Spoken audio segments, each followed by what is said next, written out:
আমাদের আজকের আলোচনা সৃষ্টির মাঝেই স্রষ্টার অস্তিত্ব নিহিত রয়েছে।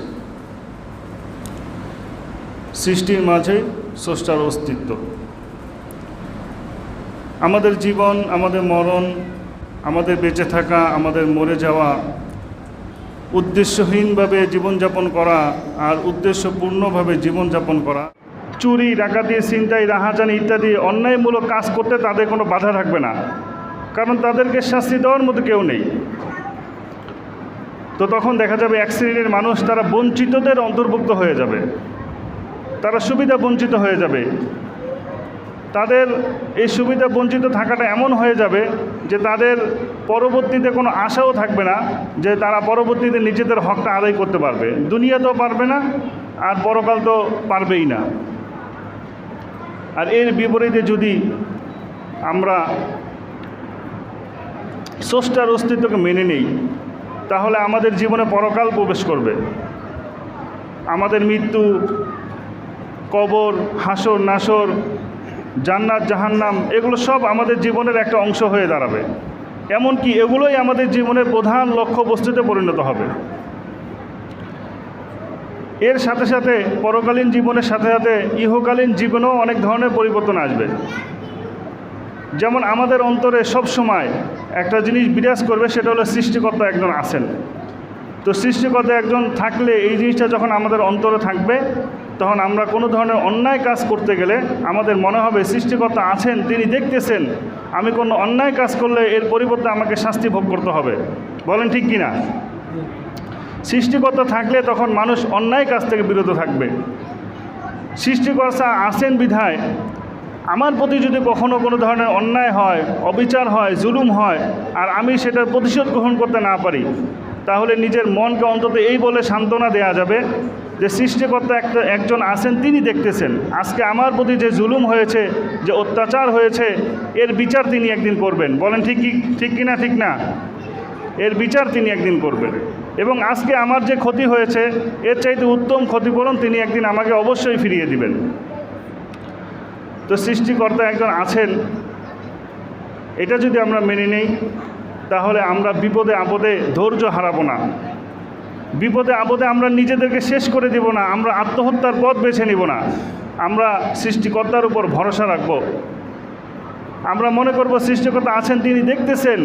আমি আজকে ব্যর্থ হয়েছি, আমি আজকে বঞ্চিত হয়েছি, ইনশাল্লাহ ভবিষ্যতে আমি সব কিছু পাবো। ভবিষ্যতে একদিন আমার কাছে সব কিছু ফিরে আসবে, এই বিশ্বাসটা আমাদের ভিতরে থাকবে। সৃষ্টিকর্তা একজন আছেন, এই ভেবে আমি অন্যের উপকার করব, অন্যের বিপদে আপদে এগিয়ে আসব, এই ভেবে যে আজকে আমি আরেকজনের উপকার করতেছি, কালকে হয়তো আমি যখন বিপদে পড়ব, তখন সৃষ্টিকর্তা নিজে আমাকে সেই বিপদ থেকে রক্ষা করবেন। বলেন ঠিক কি না? সৃষ্টিকর্তা নিজে রক্ষা করবেন, অথবা সৃষ্টিকর্তা তার কোনো মাখলুকের মাধ্যমে আমাকে সেই বিপদ থেকে রক্ষা করবেন। সৃষ্টিকর্তা একজন আছেন বিধায় আমি কাউকে কষ্ট দেব না, কারো প্রতি জুলুম অত্যাচার করব না, কারো প্রতি অন্যায় করব না, কাউকে কটু কথা বলবো না, কাউকে কষ্ট দেব না, কারো সম্পদ চুরি করব না, ছিনতাই করব না, ডাকাতি করব না, রাহাজারি করব না। কারণ সৃষ্টিকর্তা একজন আছেন, তিনি দেখতেছেন। সৃষ্টিকর্তা আছেন এই ভেবে আমি যখন সুখে থাকবো, আমি যখন শান্তিতে থাকবো, তখন আমি কৃতজ্ঞতা জ্ঞাপন করব, শুকরিয়া আদায় করব, এবং আমি আমার এই আনন্দটা অন্যান্যদের মাঝে আমি বিলাই দিব। তখন দেখা যাবে সকলেই আমার সাথে সুখে থাকবে, শান্তিতে থাকবে। তো সৃষ্টিকর্তা একজন আছেন এই ভেবে যখন আমি বিপদে পড়ব, তখন আমি ধৈর্য ধারণ করব, আর বাকিরা তখন আমার সাহায্যে এগিয়ে আসবে এবং আমাকে সেই বিপদ থেকে উদ্ধার করবে। ফালিহাজা যদি সৃষ্টিকর্তার অস্তিত্বটা আমরা মেনে নেই, তখন দেখা যাবে সারা পৃথিবীটা একটা সৌম্য ও ভ্রাতৃত্বের রাজধানীতে পরিণত হবে। তখন সকলেই সকলের বিপদে এগিয়ে আসবে, সকলেই সকলকে সাহায্য করবে, কেউ কারো ক্ষতি করবে না। তখন পৃথিবীটা একটা শান্তির স্থান হয়ে যাবে। পক্ষান্তরে যদি আমরা সৃষ্টিকর্তার অস্তিত্বকে না মানি, তাহলে এই পৃথিবীটা একটা অশান্তির মরুভূমি হয়ে যাবে। তখন সকলেই নিজেকে নিজে ভালো রাখতে ব্যস্ত থাকবে, সকলেই শুধু নিজের স্বার্থটার দিকে দেখবে, নিজের স্বার্থটা উদ্ধার করতে গিয়ে তখন অপরকে কষ্ট দেবে, অপরের হককে নষ্ট করবে। এভাবে যখন মানুষ একজন আরেকজনের হক নষ্ট করবে, তখন এই পৃথিবীটা একটা অশান্ত মরুভূমিতে পরিণত হয়ে যাবে। তাই সৃষ্টিকর্তার অস্তিত্ব থাকার চাইতেও সৃষ্টিকর্তার অস্তিত্ব মেনে নেওয়াটা আমাদের জন্য বেশি জরুরি। সৃষ্টিকর্তার অস্তিত্ব থাকার চাইতেও সৃষ্টিকর্তার অস্তিত্ব মেনে নেওয়াটা আমাদের জন্য বেশি জরুরি। এর মানে কি? এর মানে হলো, ধরেন যদি সৃষ্টিকর্তা নাও থাকতেন, কিছুক্ষণের জন্য যদি মেনে নিই যে সৃষ্টিকর্তা নাই, কিন্তু আমরা একটা সৃষ্টিকর্তাকে মেনে নিয়েছি যে একজন সৃষ্টিকর্তা আছেন, তাহলে এই চিন্তা ভাবনাটা আমাদের জন্য কল্যাণকর হতো। যেমন ধরেন কোথাও সিসি ক্যামেরা লাগানো আছে, কিন্তু সিসি ক্যামেরাটা নষ্ট। সিসি ক্যামেরা নষ্ট হইলেও সেখানে কি অন্যায় অপরাধ বেশি হয় না কম হয়? আপনারা বলেন সবাই, অন্যায় অপরাধ বেশি হয় না কম হয়? সিসি ক্যামেরা যেখানে লাগানো থাকবে সেটা সচল থাকলেও অন্যায় অপরাধ কম হবে, আর যদি সেটা সচল নাও থাকে তারপরও সেখানে অন্যায় অনাচার কম হবে। তেমনইভাবে সৃষ্টিকর্তা যদি নাও থাকতেন আর আমরা মেনে নিতাম যে সৃষ্টিকর্তা আছেন, তাহলে এটা আমাদের জন্য কল্যাণকর হতো। সৃষ্টিকর্তা আছেন এই মিথ্যা বিশ্বাসটা আমাদেরকে একটা সুশৃঙ্খলভাবে জীবনযাপন করতে বাধ্য করত। সৃষ্টিকর্তা আছেন এই মিথ্যা বিশ্বাসটা আমাদেরকে অপরের উপকার করতে বাধ্য করত, অপরের বিপদে আপদে এগিয়ে আসতে আমাদেরকে উদ্বুদ্ধ করত। আমাদের একটা ভরসার জায়গা থাকতো, আমাদের একটা অভিযোগ করার মতো জায়গা থাকতো। আমরা একটা বড় আশা নিয়ে বেঁচে থাকতে পারতাম যে সৃষ্টিকর্তা একজন আছেন, আমি যখন বিপদে পড়ব, আমি যখন বঞ্চিত হব, আমি যখন চারদিক থেকে হেরে যাব, তখন আমি নিজেকে শেষ করে দিব না, আমি আত্মহত্যা করব না, তখন আমি সৃষ্টিকর্তার ফায়সালার অপেক্ষা করব। এসব কিছুই সম্ভব হবে যখন আমরা সৃষ্টিকর্তার অস্তিত্ব মেনে নিব। এজন্যই সৃষ্টিকর্তার অস্তিত্ব মেনে নেওয়াটা, তার অস্তিত্ব মেনে নেওয়াটা আমাদের জন্য অধিক কল্যাণকর। এবং এটা শুধু আমাদের দাবিই নয়, এটা বিজ্ঞানও প্রমাণিত করেছে যে সৃষ্টিকর্তার অস্তিত্ব মেনে নেওয়াটা আমাদের জন্য কল্যাণকর। সৃষ্টিকর্তার যে অস্তিত্ব আছে এটা এখন বিজ্ঞান দ্বারাও প্রমাণিত।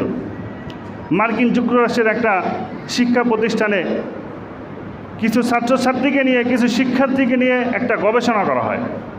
গবেষণার বিষয় ছিল যে কিছু শিক্ষার্থীকে ছোটোবেলা থেকেই সৃষ্টিকর্তা সম্পর্কে কোনো ধারণা দেওয়া হবে না, সৃষ্টিকর্তা সম্পর্কে তাদেরকে কোনো কিছুই জানানো হবে না। তারা এইভাবে বড় হবে, অন্যান্য শিক্ষায় শিক্ষিত হবে, পরবর্তীতে তাদেরকে জিজ্ঞাসা করা হবে সৃষ্টিকর্তা সম্পর্কে। তো তখন তারা কি রেজাল্ট দেয়, তখন তারা কি উত্তর দেয়, এইটাই ছিল গবেষণার বিষয়। তো ঠিক এরকমটাই করা হলো। দীর্ঘদিন পরে যখন তারা বড় হয়ে গেল, তারপর তাদেরকে জিজ্ঞাসা করা হলো, এই যে আসমান জমিন রয়েছে, চন্দ্র সূর্য রয়েছে, এই যে এত কিছু রয়েছে, এই সৃষ্টি জগতের মধ্যে এত কিছু রয়েছে, আচ্ছা বলো দেখি এগুলো কি নিজে নিজেই সৃষ্টি হয়েছে এবং নিজে নিজেই ধ্বংস হয়ে যাচ্ছে, নাকি না এগুলোর কোনো সৃষ্টিকর্তা আছে? তখন অধিকাংশ শিক্ষার্থী এই উত্তর দিয়েছিল যে না, এগুলো নিজে নিজে হয়নি, এগুলো একজন সৃষ্টিকর্তা আছেন। তাইলে এই বিষয়টা বিজ্ঞান দ্বারাও প্রমাণিত। আবার রাসূলুল্লাহ সাল্লাল্লাহু আলাইহি সাল্লাম বুখারী শরীফের 1585 নম্বর হাদিসে এই একই কথা বলেছেন।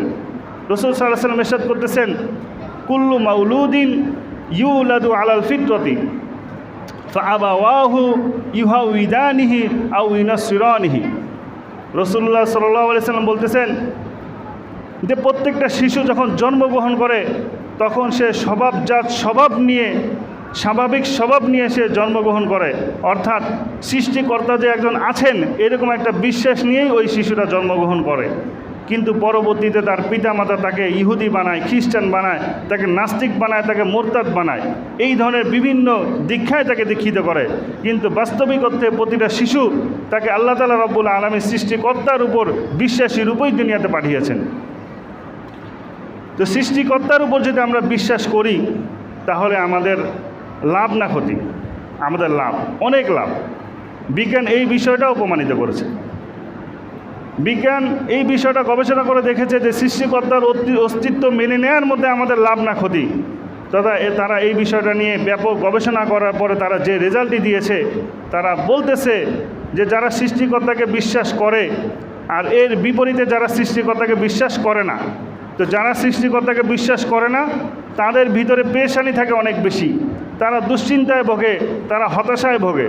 তো যখন তারা বিপদে পড়ে, দুশ্চিন্তায় পড়ে, তখন তারা খেই হারিয়ে ফেলে এবং অধিকাংশ লোক আত্মহত্যার পথ বেছে নেয়। এটার প্রমাণ কোথায় আছে? জাপানের দিকে যান।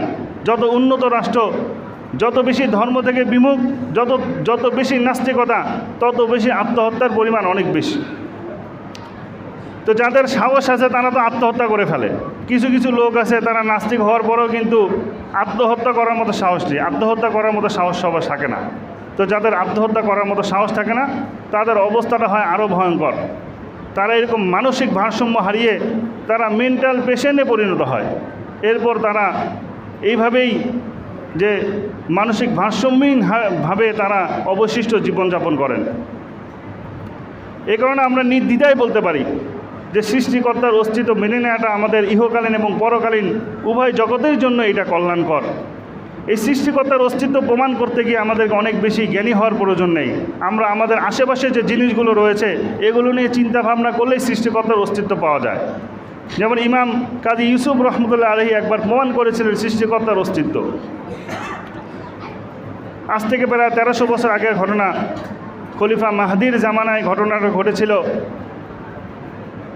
খলিফা মাহদির দরবারে এসে এক নাস্তিক এসে চ্যালেঞ্জ করতে লাগলো, সৃষ্টিকর্তা বলতে কোনো কিছু নেই, সব কিছু নিজে থেকেই সৃষ্টি হচ্ছে, সব কিছু নিজে থেকেই ধ্বংস হয়ে যাচ্ছে, আমরা শুধু শুধু একটি অদৃশ্য শক্তির গোলামি করে যাচ্ছি, সৃষ্টিকর্তা বলতে কোনো কিছু নেই। আর কেউ যদি আমার এর বিপক্ষে মতামত থাকে তাহলে সে সৃষ্টিকর্তার অস্তিত্ব প্রমাণ করুক। তো হঠাৎ করে এই ধরনের প্রশ্নের উত্তর তো সবাই দিতে পারে না। অনেক বড় জ্ঞানী হলো, আলেম হলো, এই ধরনের প্রশ্নের উত্তর সকলের জানা থাকে না। তো তার আশেপাশে সভাসদ বর্গের মধ্যে যারা আলিম উলামা ছিলেন তারা কেউ উত্তরটা দিতে পারেননি। পরবর্তীতে এই খবর পাঠানো হয় ইমাম কাজী ইউসুফ রহমতুল্লাহ আলাইহির নিকট। তাকে বলা হয় যে এরকম নাস্তিক এসে চ্যালেঞ্জ করতেছে, এর উত্তর দিতে হবে, আপনাকে খলিফা তার দরবারে ডেকেছেন। তো তিনি এই কথা শোনার পরে তিনি বলেন, ঠিক আছে যাও, আমি রাতে চলে আসবো এশার নামাজ পড়ে। তো রাতে এশার নামাজের পরে দরবার বসেছে, নাস্তিক বসেছে, সবাই বসেছে, কিন্তু ইমাম সাহেবের কোনো খবর নেই। এভাবে দীর্ঘ সময় অতিবাহিত হওয়ার পর যখন অর্ধরাত পার হয়ে গেল তখন নাস্তিক দাঁড়িয়ে আবার সে ঘোষণা দিতে লাগলো যে ইমাম সাহেব ভয় পেয়েছেন, তিনি আর আজকে আসবেন না, কারণ তিনি সৃষ্টিকর্তার অস্তিত্ব প্রমাণ করতে পারবে না। তো যখন সে এই ধরনের ঘোষণা দিল তখন সভাসদবর্গরা সবাই চুপচাপ, কারণ এখানে কথা তো জোরের কথা না, শক্তির কথা না, এখানে কথা হলো যুক্তির কথা। খলিফার তো শক্তি আছে এই ব্যক্তিকে হত্যা করে দেওয়ার, কিন্তু এখানে তো শক্তি দিয়ে কাজ হবে না, এখানে কাজ হচ্ছে যুক্তির কাজ। এই জন্য তিনি চুপচাপ রইলেন। কিছুক্ষণ পর আলহামদুলিল্লাহ ইমাম আবু ইউসুফ রহমতুল্লাহ আলাইহি মজলিসে প্রবেশ করে সালাম দিলেন সবাইকে। সবাই অবাক হয়ে গেল। এরপর খলিফা তাকে জিজ্ঞাসা করলো, হযরত আমরা আপনার জন্য অপেক্ষা করতেছি, কতক্ষণ থেকে, আপনি এত দেরি করলেন কেন? তখন তিনি বললেন, আমার সাথে এক বিস্ময়কর ঘটনা ঘটে গেছে, এ কারণে আমার দেরি হয়ে গেছে। নাস্তিক তো রেগে মেগে ফায়ার যে আপনি যে রাজ্যে বসবাস করেন সেই রাজ্যের হচ্ছে প্রধান যে সমস্ত ব্যক্তিবর্গ তারা সবাই এখানে উপস্থিত, খলিফার সাথেই তো তারা থাকে, আমি স্বয়ং এখানে উপস্থিত, আমাদের চাইতেও আপনার কী গুরুত্বপূর্ণ ঘটনা ঘটলো যে আপনি দেরি করে আসলেন? তখন তিনি সে ঘটনা বলতে শুরু করলেন। তিনি বললেন যে দেখেন, আমি এখানে আসার জন্যই রওনা দিয়েছিলাম, তো পথিমধ্যে যে নদী পড়ে, নদী পার হওয়ার মতো কোনো নৌকাও পেলাম না, কোনো মাঝিও পেলাম না। তারপর আমি নদীর পাড়েই দাঁড়িয়ে রইলাম যে কখনো কোনো নৌকা পাই কি না। তো এরপরে হঠাৎ করে দেখি নদীর মাঝখান থেকে, পানির ভিতর থেকে একটি সাইজ করা তক্তা উপরে ভেসে এলো। এভাবে একের পর এক কয়েকটা তক্তা ভেসে এলো। এরপর কিছুক্ষণ পরে দেখলাম কয়েকটি লোহার পেরেক পানির ভিতর থেকে উপরে ভেসে এলো। এরপর বড় আশ্চর্য হয়ে গেলাম, দেখতেছি যে অটোমেটিকলি নিজেই একটা তক্তার সাথে আরেকটা তক্তা ওই পেরেকগুলোর সাহায্যে জোড়া লাগতেছে। জোড়া লাগতে লাগতে একটা নৌকার আকৃতি ধারণ করলো। এরপরে কোথা থেকে আলকাতরা এসে সেই নৌকার মধ্যে মাখিয়ে দিয়ে চলে গেল। এরপর নৌকা একদিকে ছুটতে লাগলো, ছুটতে নৌকা এসে আমার সামনে এসে দাঁড়ালো। এরপরে আমি সেই নৌকায় গিয়ে চললাম, তো নৌকা আমাকে নিয়ে কোনো চালক ছাড়াই নদী পার করে দিল। তো এইভাবে এই ঘটনাটা দেখে, এই বিস্ময়কর ঘটনা দেখে নদীর ওই পারে কিছুক্ষণ আর নদীর এই পারে কিছুক্ষণ, এগুলো নিয়ে চিন্তা করতে করতে আমার দেরি হয়ে গেছে, এই জন্য আমি দুঃখিত। তো এইবার নাস্তিক তো রেগে মেগে ফায়ার আরও। নাস্তিক বলতেছে, ইমাম সাহেব আপনাকে তো বড় জ্ঞানী মনে করেছিলাম, আপনাকে লোকজন ইমাম বলে, ইমাম উপাধি দিয়েছে, লোকজন কত আশা করে আপনাকে ডেকে নিয়ে এসেছে, আর আপনার জ্ঞানের এই অবস্থা। আপনি যে একটা কথা বললেন, এই যে কথাগুলো বললেন, এগুলো কি কোনো যুক্তিযুক্ত কথা? এগুলো কি কেউ বিশ্বাস করবে যে পানির ভিতর থেকে আপনি তক্তা বের হয়ে যায়, পানির ভিতর থেকে লোহার প্যারেক ভেসে ওঠে, আবার এগুলো নিজেই জোড়া লেগে যায়? এগুলো কি কখনো হতে পারে? কেউ জোড়া না লাগালে কি এগুলো কখনো জোড়া লাগতে পারে? আবার আলকাপটা এসে নিজে নিজেই মাখিয়ে দিয়ে চলে গেল, এটা কি বিশ্বাস করার মতো কথা? আবার বলতেছেন যে কোনো চালানেওয়ালা ছাড়াই নৌকা আপনাকে নিয়ে নদী পার করে দিয়ে চলে গেল, এগুলো তো বিশ্বাস করার মতো কথা না, এগুলো তো কখনো হতে পারে না। তো একজন জ্ঞানী ব্যক্তির পক্ষে, একজন আলিমের পক্ষে এই ধরনের কথা বলা সম্ভব নয়। এটা তো একজন পাগলের কথা, এটা তো উম্মাদের কথা, এটা মাথা খারাপ ব্যক্তির কথা। তো এবার ইমাম আবু ইউসুফ রহমতুল্লাহ আলী বলতেছেন যে আমি যে আপনাকে বললাম যে নৌকাটা কোনো বানানেওয়ালা ছাড়াই তৈরি হয়ে গেছে, এই জিনিসটা আপনার কাছে বিস্ময়কর মনে হলো, আর মনে হলো যে এই কথাটা একজন উম্মাদ ব্যক্তি ছাড়া, একজন পাগল ব্যক্তি ছাড়া বলতে পারে না। ঠিক আছে, আপনার কথা মেনে নিলাম যে এই কথা যে বলবে সে একজন পাগল, সে একজন উম্মাদ। এবং যখন বললাম যে নৌকাটা আমাকে নিয়ে কোনো চালক ছাড়াই নদী পার করে দিল, সেই ব্যাপারেও আপনি একই কথা বললেন যে সেও পাগল ব্যক্তি ছাড়া এই ধরনের কথা কেউ বলতে পারে না, এটা কোনো স্বাভাবিক মস্তিষ্কের কথা নয়। ঠিক আছে, আপনার কথা মেনে নিলাম। সামান্য একটা নৌকা যদি বানানেওয়ালা ছাড়া বলতে না পারে, চালানেওয়ালা ছাড়া চলতে না পারে, তাহলে এবার আপনি বলুন এই যে মহাবিশ্ব, আসমান জমিন, চন্দ্র সূর্য, এগুলো কোনো বানানেওয়ালা ছাড়াই বনে গেছে, এগুলো কোনো চালানেওয়ালা ছাড়াই চলতেছে। এবার আপনি চিন্তা করে দেখুন আপনি কত বড় আহাম্মক, আপনি কত বড় নির্বোধ, আর আপনি কত বড় পাগল। তো যখন তিনি এই কথা বললেন তখন নাস্তিক সেখান থেকে পালিয়ে গেল, নাস্তিক সেখান থেকে চলে গেল। তো দেখেন মোহতারাম হাজিরিন, আমাদের আশেপাশে যে জিনিসগুলো রয়েছে, এই জিনিসগুলো নিয়ে যদি আমরা একটু চিন্তা করি, এগুলোর কোনো কিছুই নিজে নিজে তৈরি হয় না, নিজে নিজে চলতে পারে না, এগুলোকে তৈরি করতে হয়, এগুলোকে চালাতে হয়। অতএব এই মহাবিশ্ব, আসমান জমিন, আমরা সহ যা কিছু রয়েছে, আমাদের একজন সৃষ্টিকর্তা রয়েছেন, আমাদের একজন চালানেওয়ালা রয়েছেন। এরকমই এক ঘটনা একবার ঘটেছিল হযরত ইমাম আহমদ ইবনে হাম্বল রহমতুল্লাহ আলীর সাথে। তাকে এসে এক নাস্তিক জিজ্ঞাসা করলো যে হযরত, আপনি যে সৃষ্টিকর্তার প্রতি বিশ্বাস রাখেন, তো সৃষ্টিকর্তাকে আপনি চিনলেন কিভাবে? তখন তিনি বললেন, আমি তো সৃষ্টিকর্তাকে চিনেছি একটা সাদা প্রাসাদ থেকে। আমি একটা সাদা প্রাসাদ দেখলাম যেটা রূপার মতো, সেই সাদা প্রাসাদের মধ্যে কোনো দরজা নেই, কোনো জানালা নেই, ভিতর থেকে বাহিরে বের হওয়ার মতো কোনো ব্যবস্থা নেই, আর বাহির থেকে ভিতরে প্রবেশ করার মতো কোনো কি নেই, ব্যবস্থা নেই, সব দিক দিয়ে আটকানো। এই সাদা প্রাসাদের ভিতরে আবার আরও একটি প্রাসাদ, সেটা ছিল স্বর্ণের তৈরি। সেই প্রাসাদের একই অবস্থা ছিল, সেখানেও ভিতরে কোনো কিছু প্রবেশ করার মতো নেই, জায়গা নেই, আবার ভিতর থেকেও বাইরে বের হওয়ার মতো কোনো ছিদ্র নেই। অর্থাৎ একটা মসৃণ ডিমের যে দেয়ালটা রয়েছে, এটার ভিতরে কোনো কি নেই, কোনো ফাঁক ফোকর নেই, ছিদ্র নেই। তিনি বললেন, আমি এই প্রাসাদের দিকে তাকিয়েছিলাম, হঠাৎ দেখি সেই প্রাসাদের দেয়াল চিরে, প্রাসাদের দেয়াল ভেঙে একটি জীবিত বাচ্চা বের হয়ে এলো। তো যখন আমি এই ঘটনা দেখলাম এবং দেখলাম যে ওই বাচ্চা বের হয়ে আবার অভিজ্ঞ প্রাণীদের মতো কাজ করতে লাগলো। কি করতে লাগলো? সে খাবার খেতে লাগলো। তো তখন আমি বুঝতে পারলাম যে এই যে সাদা প্রাসাদ থেকে, এই যে ডিমের থেকে, যেখানে আলো বাতাস ঢোকার মতো কোনো পরিবেশ নেই, সেখানের ভিতর থেকে জীবিত কোনো প্রাণী বের হওয়া, এটা ওই প্রাণীর গুণ নয়, এটা নিজে থেকে হতে পারেনি, এটার জন্য একজন সৃষ্টিকর্তা রয়েছেন, একজন সৃষ্টিকর্তার হুকুমেই এরকমটা হয়েছে। সৃষ্টিকর্তা ছাড়া এরকমটা হতে পারতো না। এই জন্যই বলা হয় ওয়াফি কুল্লি শাইইন লাহু আয়াতুন তাদুল্লু আলা আন্নাহু ওয়াহিদুন, যে প্রত্যেক জিনিসের মধ্যেই তার নিদর্শন রয়েছে, সেই জিনিসটা দালালত করে যে তিনি একজন রয়েছেন, একজন সৃষ্টিকর্তা রয়েছেন। সুতরাং কেউ যদি সৃষ্টিকর্তাকে খুঁজে পেতে চায়, তাহলে সে সামান্য একটা ডিমের মধ্যে চিন্তা করলেই সেখান থেকে সে সৃষ্টিকর্তাকে খুঁজে পাবে। আর কেউ যদি খুঁজে পেতে না চায়, তাহলে তো তার কথা বলে লাভ নেই। তবে সৃষ্টিকর্তাকে খুঁজে পাইতে চাইলে সামান্য একটা ডিমের মধ্যে গবেষণা করলেও সৃষ্টিকর্তাকে খুঁজে পাওয়া যায়। তো এরকম সামান্য বিষয়ের মধ্যে গবেষণা করেও সৃষ্টিকর্তাকে পাওয়া যায়। ইমাম শাফি রহমতুল্লাহ আলাইহি সামান্য তুত গাছ থেকে তিনি সৃষ্টিকর্তার পরিচয় পেয়েছেন। তাকেও এক ব্যক্তি সৃষ্টিকর্তা সম্পর্কে জিজ্ঞাসা করেছিল। তখন তিনি বললেন যে আমি তুত গাছ থেকে সৃষ্টিকর্তার পরিচয় পেয়েছি। এই যে তুত গাছের মধ্যে পাতা রয়েছে, এই পাতা যখন ছাগল আর গরুতে খায়, তখন তার পেট থেকে গোবর বের হয়। আবার এই পাতা যখন হরিণ খায়, তখন তার পেটের মধ্যে মৃগ নাভি কস্তুরী তৈরি হয়। আবার এই পাতাই যখন রেশম পোকা খায়, তখন তার পেট থেকে রেশম হয়। তো এটা ওই পাতার গুণ নয়, এটা ওই গাছের গুণ নয়, বরঞ্চ এই পাতা এবং গাছ যিনি সৃষ্টি করেছেন, এটা তার আদেশেই হচ্ছে। তিনি এরকম এক বস্তু থেকে কয়েকটি জিনিস তৈরি করতেছেন, এটা তার আদেশেই হচ্ছে।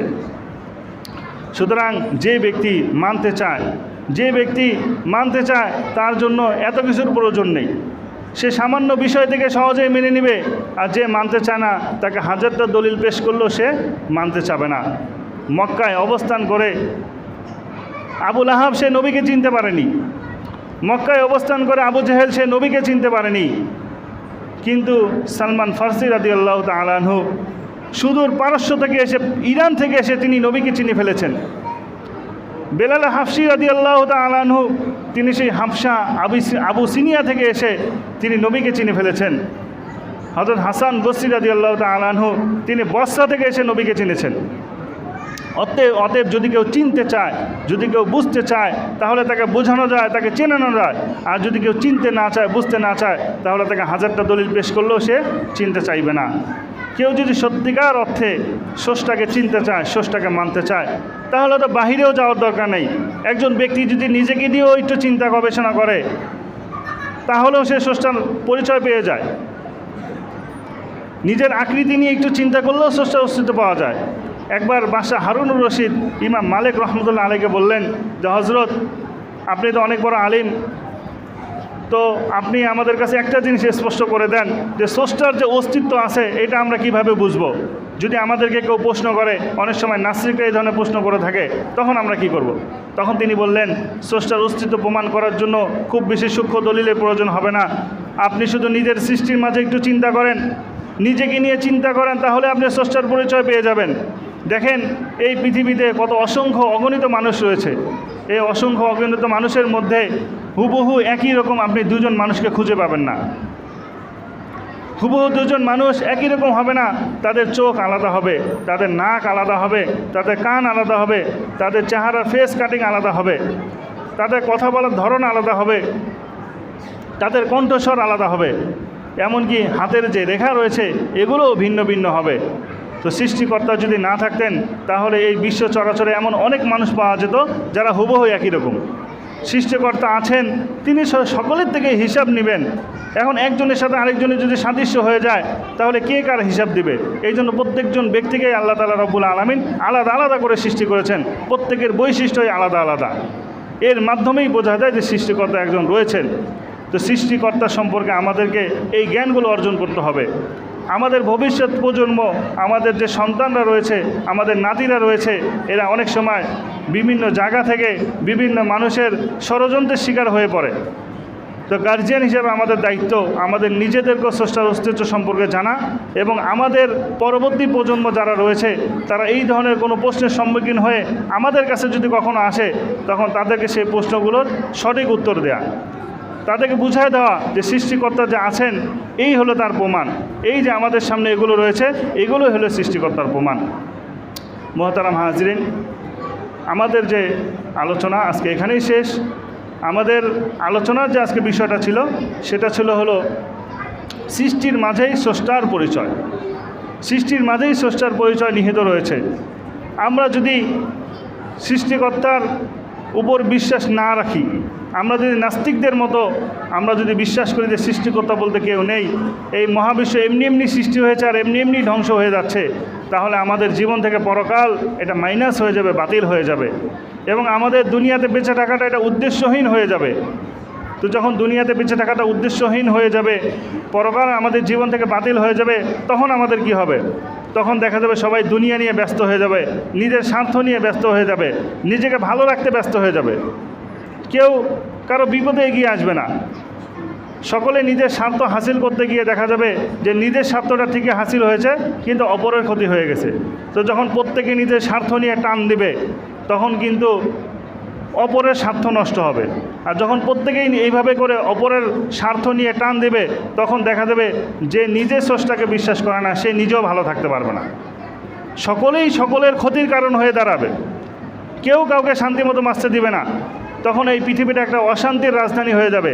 চারদিকে শুধু অশান্তি, চারদিকে শুধু দাউ দাউ করে আগুন জ্বলতে থাকবে। সবাই শুধু নিজেকে নিয়ে ব্যস্ত থাকবে। তো নিজেকে নিয়ে ব্যস্ত থাকলে তো সামাজিকভাবে ভালো থাকা যায় না, রাষ্ট্রীয়ভাবে ভালো থাকা যায় না। ভালো থাকতে হলে সবাইকে নিয়েই ভালো থাকতে হয়। তো স্রষ্টার অস্তিত্ব যদি আমরা না মানি তাহলে এরকম আমাদের জীবনটা নরকে পরিণত হয়ে যাবে। আর এর বিপরীতে যদি গিয়ে আমরা স্রষ্টার অস্তিত্ব মানি, আমরা যদি মনে করি একজন মহান স্রষ্টা রয়েছেন, তাহলে তখন আমাদের জীবনে পরকাল চলে আসবে, পরকালের চাওয়া পাওয়াগুলো আমাদের জীবনে চলে আসবে, পরকালে যে জান্নাত জাহান্নাম রয়েছে এগুলো আমাদের জীবনের অংশ হয়ে যাবে। তখন আমরা জান্নাতকে কামনা করব, স্রষ্টার সন্তুষ্টি কামনা করব। তখন জান্নাত আর স্রষ্টার সন্তুষ্টি কামনা করতে গিয়ে আমরা স্রষ্টার ইবাদত বন্দেগী করব। আমরা স্রষ্টার যে আরও মাখলুক রয়েছে তাদের সেবা করব, তাদের বিপদে আপদে এগিয়ে আসবো, তারা আমাদের বিপদে আপদে এগিয়ে আসবে।